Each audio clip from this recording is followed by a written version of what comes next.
আসসালামু আলাইকুম। আশা করি আপনারা ভালো আছেন। আলহামদুলিল্লাহ আমরাও ভালো আছি। তো প্রতিদিনের মতো নিউ একটা ব্লগ নিয়ে আপনাদের সাথে চলে আসলাম। আশা করি আপনাদের ভালো লাগবে। আজকে হচ্ছে যে মোরগ পোলাও রান্না করতেছি। শুক্রবার, জুম্মার দিন, জুম্মা মুবারক। এটাই তো থাকবে ভালো মন্দ খাবার। দেখেন আজকে হচ্ছে গিয়া এগুলো হচ্ছে কয়েল পাখি, এগুলো কয়েল পাখি। তো কয়েল পাখির আজকে রোস্ট রান্না করব। এখানে 4টা। আর এগুলো হচ্ছে যে এমনি মুরগির মাংস ফার্মের। তো এগুলাও রোস্ট রান্না করব। বেশি বড় বড় করে নয়, ছোটো ছোটো করে ছোটো পিস রোস্ট রান্না করব। দুটোটা এখন ফ্রাই করব। আমি এই পরিষ্কার করে নিয়েছিলাম, ভিডিও করার কথা ভুলে গিয়েছিলাম, আবার মনে পড়ছে। তারপর এই ম্যারিনেট করার পর আমি এসে ভিডিও করতেছি। তো এখন ফ্রাই করব, দেখতে থাকেন। আমি এদিকে ফ্রাই করে নিচ্ছি, আর এদিকে পেঁয়াজ বেরেস্তার জন্য তেল গরম দিচ্ছি। গ্যাস চলে গেছে, অল্প পরিমাণ গ্যাস আছে। লাইনের গ্যাস এমনি মানে গ্যাস কমে গেছে আর কি। এখানে মনে হয় কোথায় কাজ করতেছে। এখন দেখি প্রতি শুক্রবারে গ্যাস কমে যায়, এই সমস্যায় থাকি শুক্রবারে। তো এখন ফ্রাই করে নিচ্ছি।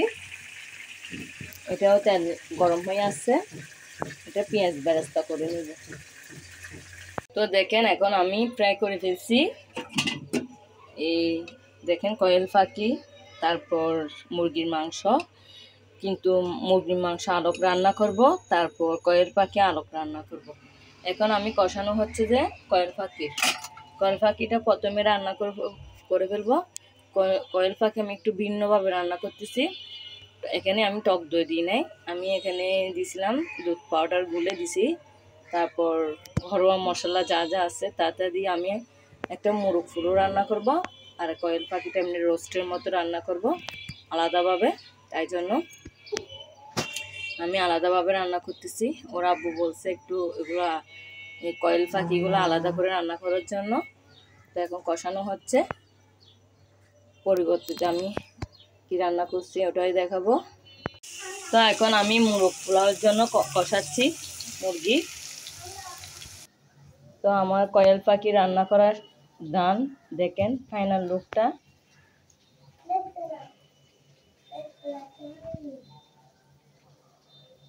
এখন মাত্র চুলা থেকে নামাই আনছি, এখনো বাটিতে রাখি নাই। তো দেখেন এদিকে পোলাও রান্না করতেছি। মুরগ পোলাও, যেহেতু পোলাও তো রান্না করতে হবে। তো এদিকে আমি এগুলা ভাজতেছি, ভাজা শেষ। এখন আমি পরিমাণ মতো পানি ঢেলে দিব, পরিমাণ না, ঝাল যতটুক, এর চেয়ে বেশি দিতে হবে। তারপর এদিকে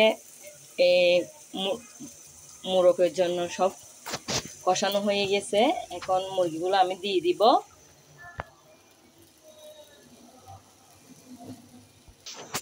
তো দেখেন রোস্ট রান্না করা শেষ, এখনো চুলাতে হয়ে গেছে। তারপর পরিবেশনও করা হয়ে গেছে। দেখেন ফাইনাল লুকটা।